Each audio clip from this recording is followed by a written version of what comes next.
د زنانو د خپلو ویښتانو ږمنځولو نه بعد کله چې خپل ویښتان ږمنځ کړي د دې نه بعد دا اضافه ویښتان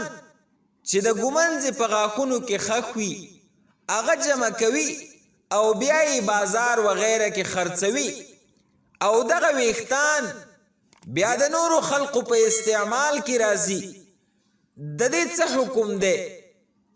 اکثره خلق دا پوښتنه کوي نو د دې مسلې په اړه کې چې مونږ کوم تحقیق کړی دی هغه داسې قسم ته دی چې دغه ویښتان کله زنانه خرڅ کړي او د دې نه بعد دا ویښتان بیا چینایان اخلي او نورو خلقو ته یې لګوي کوم خلق چې د ویښتانو احتیاج لري خپل ویښتان یې نه وي نو بیا دا ویښتان دوی ته استعمالولی شي اوس مسله دلته دا ده چې دا ویښتان د انسان یو جز دی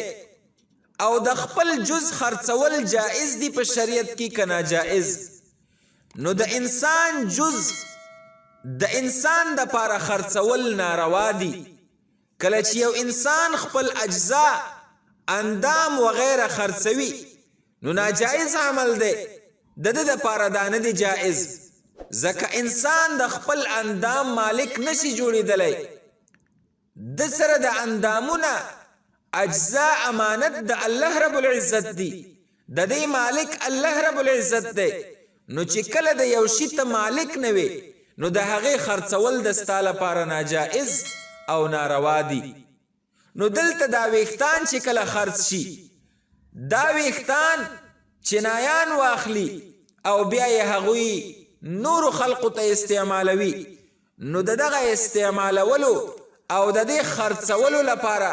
چې دا زنانه کوم ویښتان جمع کی او بیا یې خرڅوي دا خرڅول د دوی دپاره ناروا دي ځکه د خپلو اجزاو خرڅول په شریعت کې ناجائز دي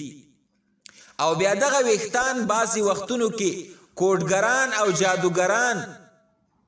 په دې باندې سحر کوي نو د دې د وجې نه هم دا ویښتان محفوظ ساتل پکار دي او خرڅول یې ناروا دي الفتاوى الخانیه على هامش الفتاوى الهندیه جلد نمبر 3 صفحه نمبر 315 کتاب الحزر والاباحه